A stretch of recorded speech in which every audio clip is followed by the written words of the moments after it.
para que podamos llevar adelante el servicio. Hoy quiero que comencemos una serie de enseñanzas basado en una serie de enseñanzas que hace un tiempo atrás se hizo en nuestra iglesia hermana que se llama Casa. Y siempre por mi cercanía tal vez con Esi y Marce, que son los pastores de esa iglesia, siempre estoy en conversación y siempre aprovecho a conversar de estos tópicos que ellos enseñan, y me gusta tomarlos, obviamente nombrar a quienes construyeron esta serie, pero siempre me gusta agarrar los puntos centrales de cada mensaje y enseñanza y adaptarlo, ¿no? Y ponerle la impronta que le podemos poner nosotros. Entonces, quiero hablar de ese tópico, que la serie se llama Dios no está enojado. Digan conmigo, Dios no está enojado. Si quieren escribir en el chat, Dios no está enojado. Es una afirmación simple, pero probablemente muchos de nosotros hayamos construido nuestra relación con Dios pensando que le debemos algo a Dios, que Dios está esperando todo el tiempo que hagamos algo, que Dios está como una postura de reclamarnos, de exigirnos. Y la enseñanza del día de hoy, la serie se llama Dios no está enojado, y la enseñanza se llama ¿Es Dios insaciable?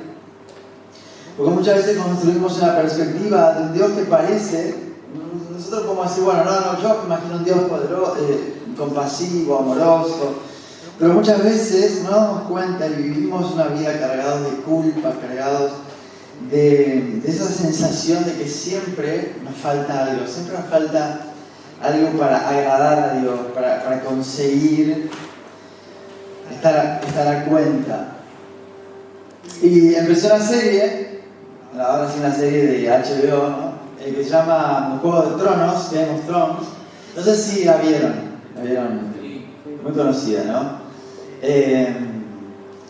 Lo que me parece interesante, terminé la primera temporada, y lo que me parece interesante es, bueno, obviamente uno cuando lee la Biblia, un montón de cosas en el Antiguo Testamento, suena como un poco fuerte, algunas cosas, el tema de los sacrificios y toda esa cuestión, pero cuando uno ve esa serie y entiende, bueno, que la Biblia fue escrita justamente en ese contexto, uno puede ver, y yo pensaba esta semana mientras veía la serie, yo decía, bueno, el mensaje progresivo del Dios en el que creemos, porque en la serie, en Game of Thrones, lo que pasa es que todo el tiempo ellos están, y en otras series parecidas, como por ejemplo Vikingos, ellos todo el tiempo están pensando que los dioses son una especie de fuerza que está como, bueno, supuestos a vigilarlos, a controlarlos y a determinar si son dignos o no de recibir la bendición, ¿no? Por ejemplo, creían en muchos dioses, ¿no? El dios de la lluvia, el dios de la siembra, de la cosecha. Y lo que enseñaban en esa cultura y lo que ellos tenían como fundamento es que uno, para agradar a los dioses, todo el tiempo tenía que dar sacrificios. Y si por ejemplo tenías la cantidad de lluvias necesarias o la cantidad de cosecha necesaria, vos al haber ofrecido ese sacrificio, lo que hacías es el año siguiente tenías que ofrecer el doble para seguir como aplacando la ira de esos dioses, para que no se pongan en contra de vos y empiecen a afectarte, ¿no? Con sequía, con pobreza. Entonces, en medio de toda esa cultura, ¿no? Que es muy amplio, el tema se escribe, se abre camino la historia de este Dios, el Dios de los hebreos, el Dios de Israel, el Dios que de alguna manera podemos ver una gran diferencia, algo que hacía este Dios distinto. Y en el pasaje en Génesis 22, cuenta la historia de Abraham, que después de muchos años de haber buscado con su esposa Sara un hijo, lo tuvieron, ya eran grandes de edad, este hijo fue un milagro, que se llamaba Isaac. Y después de un tiempo, dice que Dios puso a prueba a Abraham y le dijo: Abraham, aquí estoy, respondió, y Dios le ordenó: toma a tu hijo, el único que tienes y al que tanto amas, y ve a la región de Moria. Una vez allí, ofrécelo como holocausto en el monte que yo te indicaré. En el versículo 9 dice: cuando llegaron al lugar señalado, ahora estoy pasando por alto y estoy leyendo rápido el pasaje. Fíjense que le dice Dios, toma a tu hijo, a Isaac, y ofrécelo como sacrificio. ¿Por qué Abraham, después de tanto tiempo de haber rogado a Dios por este hijo, yo corté una serie de versículos del 3 hasta el 8, hasta el 9, pero en esos versículos no dice nunca que Abraham cuestionó a Dios, bueno, ¿cómo puede ser que vos me entregaste este hijo y que yo lo tengo que entregar en sacrificio? Había un dios que se llamaba Moloch, al que le ofrecían en esta época, al que le ofrecían sacrificios de personas, de bebés recién nacidos, ¿no? De los primogénitos. Entonces, justamente, claro, Abraham dijo, bueno, me está hablando este Dios, no es nada diferente a los otros dioses que yo conozco. Y Abraham en todo eso, en esos versículos, en ese recorte de versículos que yo hice, después pueden buscar la historia, dice que empezó a preparar las cosas simplemente. Le dijo a su hijo Isaac, vamos a ir a dar un sacrificio a Dios. Dice que Isaac le preguntó, bueno, ¿dónde está el cordero? Y a lo que Abraham le responde, bueno, Dios va a proveer, ¿no? Vamos. Claro, no sabía que él era el supuesto cordero, ¿no?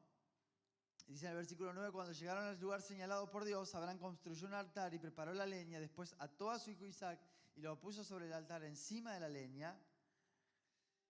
Entonces tomó el cuchillo para sacrificar a su hijo, pero en ese momento el ángel del Señor le gritó desde el cielo. Abraham levantó la vista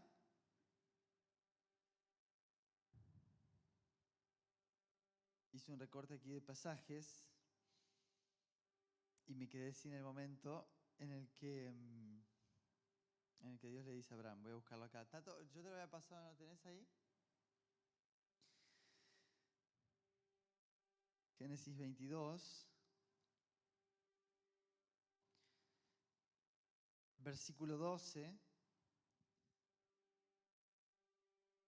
El Señor le gritó desde el cielo, Abraham, Abraham, aquí estoy, respondió, no pongas tu mano sobre el muchacho ni le hagas ningún daño.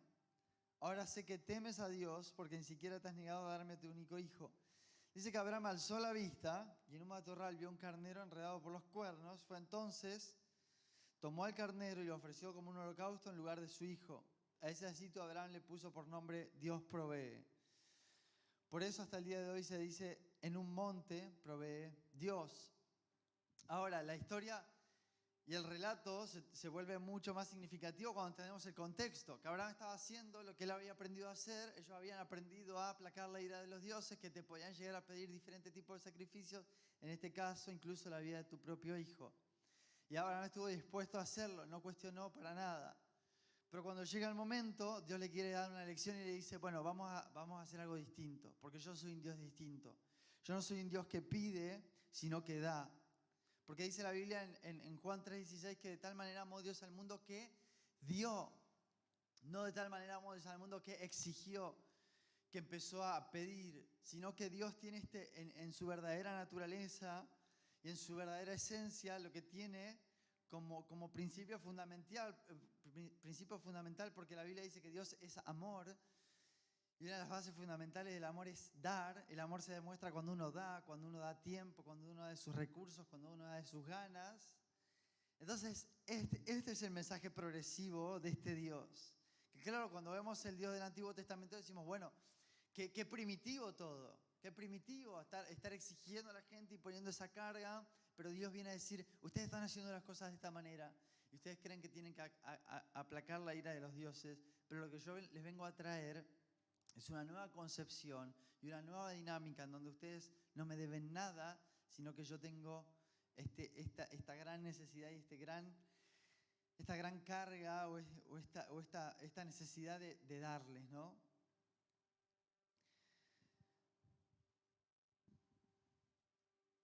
Es un Dios muy distinto, es un Dios no que reclama y pide, sino que da. Es un Dios movido y motivado desde y para el amor. Desde el principio, muchas veces hacemos esta diferenciación también de, bueno, la forma o la mirada que se le puede dar al Dios del Antiguo Testamento y al Dios del Nuevo Testamento. Siempre escuché como que hay dos concepciones diferentes, pero de alguna manera es un mismo Dios todo el tiempo. Y es un Dios amoroso, es un Dios cercano, es un Dios que tiene la intención de establecer una relación donde podamos ser aquellos que reciben este amor. Ahora, ¿qué pasa con los sacrificios? Con todos los sacrificios que les ofrecían en nombre de Dios. Y hay algo importante en esto. Dice en Salmo 50, escucha, pueblo de Israel, yo soy tu Dios, el único Dios, no te reprendo por tus sacrificios ni por tus holocaustos que siempre me ofreces. No necesito becerros de tu establo ni machos cabríos de tus apriscos, pues míos son los animales del bosque y mío también es el ganado de los cerros. Conozco a las aves de las alturas, todas las bestias del campo son mías. Si yo tuviera hambre, no te lo diría, pues mío es el mundo y todo lo que contiene.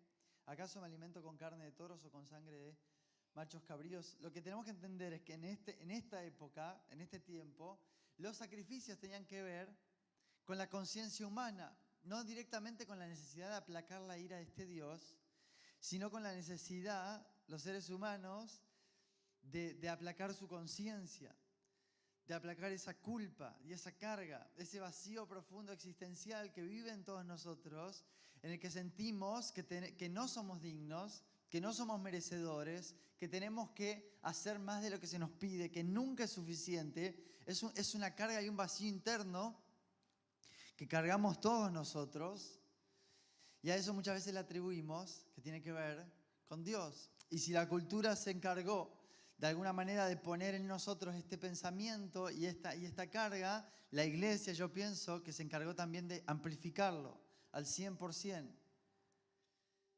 Por lo largo de los años, las iglesias lo que han hecho sobre las personas, las instituciones religiosas, muchas veces en vez de quitar la carga a las personas, es ponerle más carga aún. Es exigirle más. Es decirle nunca, siempre te faltan 5 para el peso.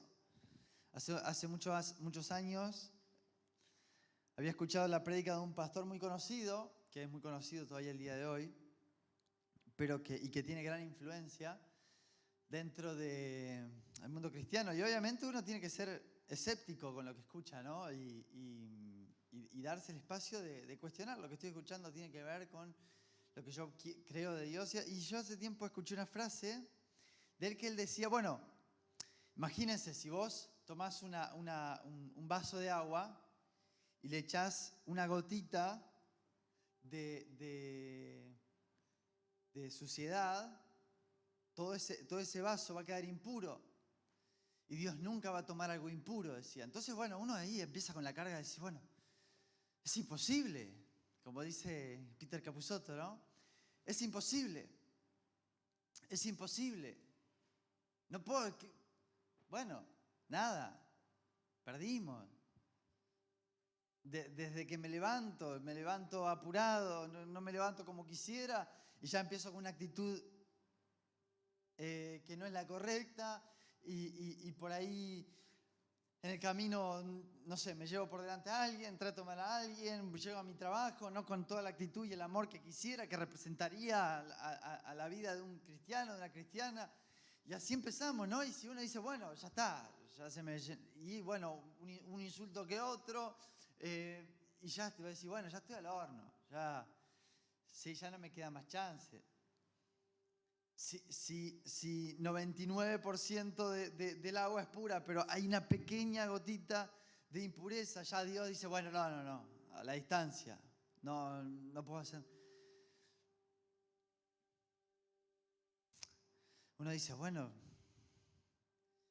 y por lo largo de los años, siento que de alguna manera un inconsciente colectivo dentro de la iglesia forjado a través de los años, siglos, ¿no? Empieza a hacer mella en cada uno de nosotros y empieza a dejar esa culpa, esas raíces de culpa, de carga, de decir, bueno, nunca es suficiente, nunca. Hace un tiempo hablaba con un amigo que es colombiano, se llama Carlos, y él me decía, bueno, estoy en mi trabajo, estoy alcanzando y haciendo un montón de cosas y estoy perdiendo un montón de cosas de mi vida, pero tengo que... Él tiene como toda esta cosa de que siempre tengo que hacer más, de que siempre tengo que lograr más, de que siempre tengo que conquistar más. Y él me decía, bueno, estoy esperando ahora que me llamen a otro puesto, pero hace tiempo que no me lo quieren dar, porque una de las personas del trabajo, que es amiga del gerente, le habló mal de mí, tuve un problema con esa persona y estoy con eso y me tiene muy mal, porque yo si tuviera esa posibilidad de trabajo, pudiera ganar más, pudiera trabajar más, pudiera hacer más. Yo lo estaba escuchando, ¿no? Y estábamos teniendo esta conversación. Y no digo que esté mal, ¿no? Todo tiene que ver con la motivación. Y yo me di cuenta y le empecé a hacer preguntas acerca de esto que me estaba diciendo. Y le decía, bueno, ¿pero dónde sentís que viene la necesidad de ser representado por lo que haces? Entonces yo le decía, bueno, estás permitiendo que eso que haces te nombre. Vos sos en relación a lo que haces, vos sos en relación a lo que ganás, vos sos en relación a cuánto tenés. ¿No? Y aunque uno dice, bueno, los sacrificios a los dioses, los sacrificios de animales, cuando uno ve esas series Game of Thrones o Vikingos, uno dice, qué primitivo, ¿no? Qué cosa. Hoy, gracias a Dios, estamos más evolucionados, la evolución de la conciencia y todo eso.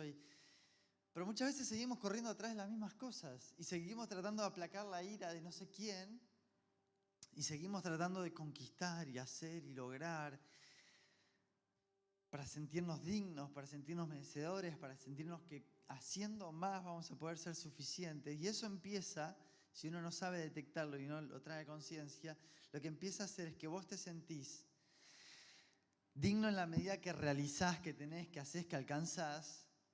Entonces, no sabes dónde poner límites, por ejemplo, en tu trabajo, cuando te exigen que te quedes fuera de hora y que no te pagan extra, por ejemplo.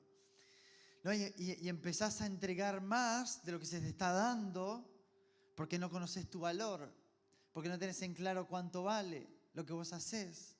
Y entonces con la intención de decir, bueno, porque todo se trata muchas veces de sentirnos aprobados, sentirnos merecedores, sentir que con lo que hacemos estamos de alguna manera siendo suficientes. Y muchas veces si no encontramos realmente cuál es nuestro valor y dónde está nuestra esencia, muchas veces corremos el riesgo de ponernos a intercambiar o a entregar parte de lo que somos con tal de ganar un poco de afecto, con tal de sentirnos reconocidos, con tal de sentir que le estamos agradando a alguien, porque no sabemos realmente lo que tenemos dentro.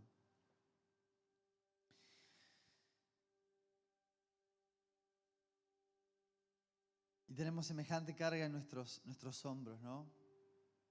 Pero cuando entendemos que justamente el sacrificio de Jesús tiene que ver con Dios entregando Él a su Hijo, para que nosotros podamos entender que la deuda está pagada, dice en Hebreos 9:26, al final de los tiempos Jesús se presentó una sola vez y para siempre a fin de acabar con el pecado mediante el sacrificio de sí mismo. Y así como está establecido que los seres humanos mueran una sola vez, también Cristo fue ofrecido en sacrificio una sola vez para quitar los pecados de muchos y aparecerá por segunda vez, ya no para cargar el pecado de algunos, sino para traer salvación a quienes lo esperan. Entonces, cuando entendemos que el sacrificio de Jesús tiene que ver, y esta historia que les leía de Abraham es de alguna manera una tipología de lo que iba a pasar con Jesús, de que iba a Dios proveer el sacrificio, de que iba a Dios pagar la cuenta, de que iba a Dios poner lo que se necesita poner sobre la mesa para que nosotros podamos ser parte. ¿Y qué nos queda a nosotros? Abrazarlo, abrirnos a esta realidad de que somos amados, de que somos elegidos, de que somos capaces, de que somos dignos, de que somos merecedores. Y nos cuesta decir esto en la iglesia, porque uno dice, bueno, yo recuerdo himnos que cantábamos de chicos, no soy digno, casi faltaba que dijera, soy una porquería, soy la basura más grande, ¿no? Entonces, bueno, uno empieza a grabarse esas cosas y decir, bueno, Dios no.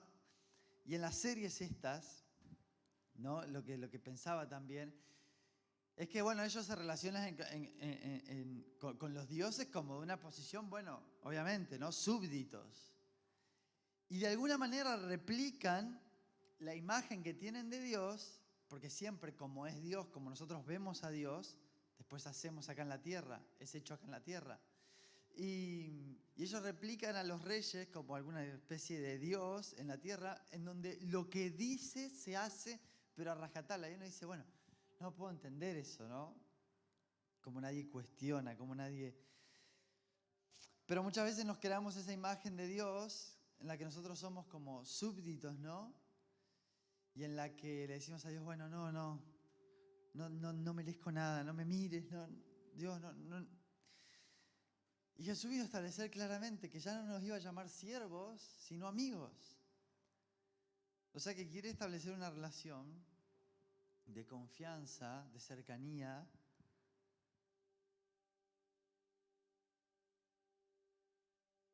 Pero sabes que muchas veces tenemos una barrera, no sé si a ustedes les pasa, pero a mí sí.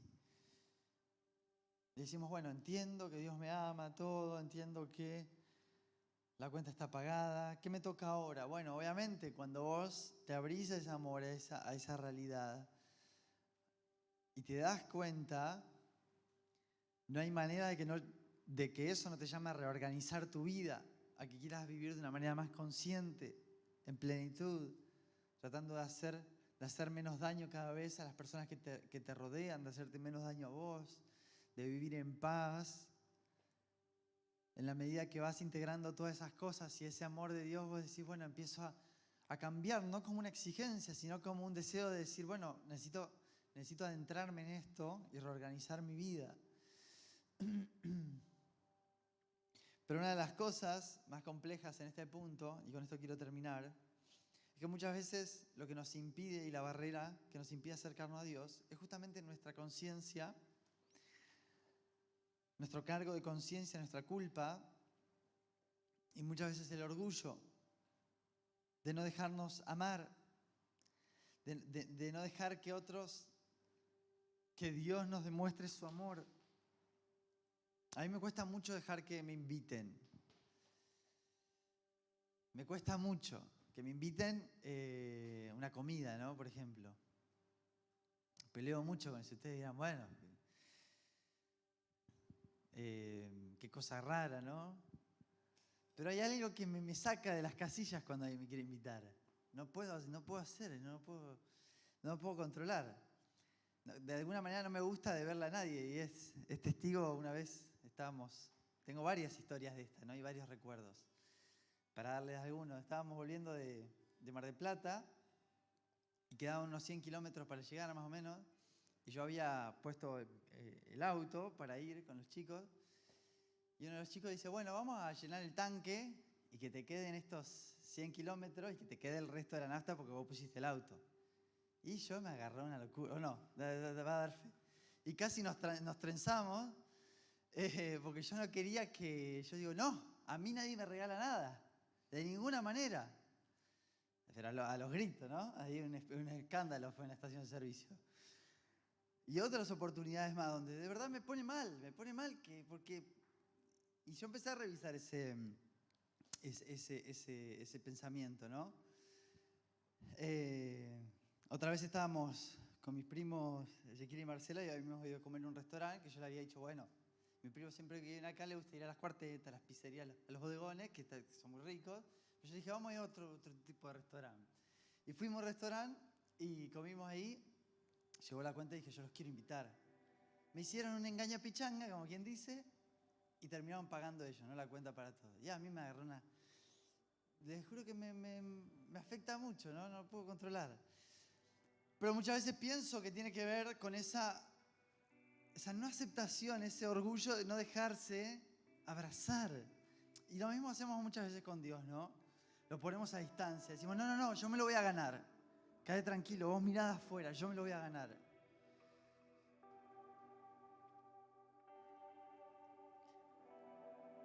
Yo puedo solo. Yo quiero demostrarte que soy suficiente. Pero si pudiéramos entender que Dios no está esperando que nosotros trabajemos para Él, para probarle que somos capaces, sino que trabajemos con Él, permitiendo que Él, a su vez, afirme nuestro corazón, nos haga entender quiénes somos, nos haga entender qué derechos tenemos. Soy merecedor, soy digno, no por lo que hago, sino por lo que soy. Porque Dios me llamó escogido, elegido, amado, nación santa, sus hijos, sus amigos, sus hijas, sus hijos. Hace un tiempo un amigo me contó que habían ido a comer con un grupo como de 30 personas. Y este amigo me dice, bueno, yo estábamos medio fin de mes y me pedí tranqui. O sea, me pedí, no sé, 2 empanaditas y algo para tomar. Y dice que estaban ahí comiendo y tenía un hambre, pero la dejó pasar, ¿no? Dice que al final de la cena se paró uno, es un grupo, una comunidad como de motoqueros. Y dice que en el final de la cena se paró uno de los chicos que estaba ahí en la mesa y dijo, dejen, yo los invito. Era una cuenta, me dijo, una cosa impresionante, ¿no? Y se paró una persona y dijo, yo los invito a todos, me gusta que estemos acá, qué sé yo. Igual pidan postre, vamos a pedir algo para brindar, yo quiero invitar la cuenta. A ver que mi amigo dice, no. O sea, obviamente se quería morir porque dice, 2 empanadas. Pudiera haber comido re bien, ¿no? Y cuando él me contaba eso, yo dije, bueno, de alguna manera estamos viviendo como con miedo, ¿no?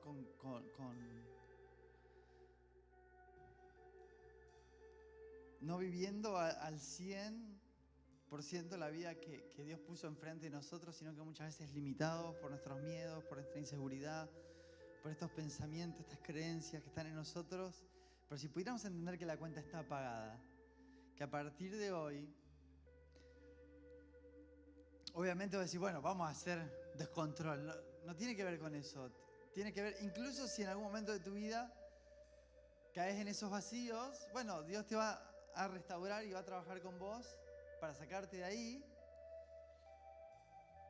Pero de alguna manera cuando vos entendés ese amor que es tan magnético, que te acerca, de alguna manera eso te llama a reorganizar tu vida y decir, bueno, Dios, quiero vivir al 100, quiero estar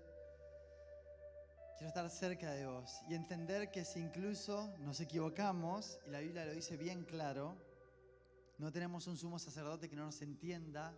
Jesús es amoroso y compasivo con nosotros. Y si alguno de nosotros se equivoca, dice la Biblia, pueden entrar confiadamente en el trono de la gracia para recibir misericordia en el momento que más lo necesiten. No sé por qué no tenemos grabado ese pasaje en nuestro corazón.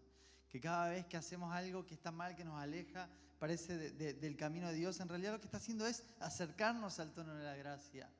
Y cada oportunidad, cada error, cada confusión, cada momento de confusión es una oportunidad para abrazar ese amor cada vez más grande, cada vez más presente.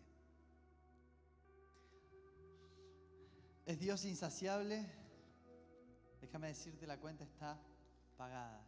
No necesitas hacer nada para agradar a Dios. No necesitas nada, hacer nada para ser merecedor, merecedora del amor de Dios. Es una realidad que necesitamos abrirnos, aceptarla, porque Dios nos ama tal y como somos y por quienes somos. Me gustaría orar en esta mañana. Dios, te damos gracias. Sabemos que vos abrís las puertas delante de nosotros y nos llamás dignos, merecedores, amados, elegidos, escogidos.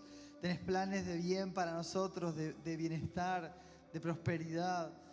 Nos abrazamos a esa realidad y ahora en el nombre de Jesús echamos fuera cualquier pensamiento de culpa, de carga. No es sacrificio lo que nos estás pidiendo, sino que nos acerquemos confiadamente a donde vos estás. No tenemos que aplacar la ira de ningún Dios, porque vos no estás enojado. Vos sos un Dios que da, vos sos un Dios que provee, vos sos un Dios que abre un camino. Vos sos el Dios que se abrió el camino para llegar a nosotros. No es que nosotros estamos haciendo el esfuerzo para conectar con vos, sino que el motor de nuestra relación sos vos, Dios. El que puso el 100% para acercarse a nosotros, sos vos, Dios. Y no hay manera que no podamos elegir responder a ese amor tan atractivo. Te damos gracias, Dios.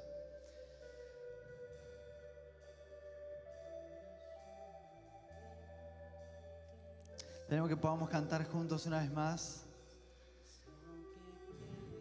Tenemos que puedas ponerte de pie en esta mañana.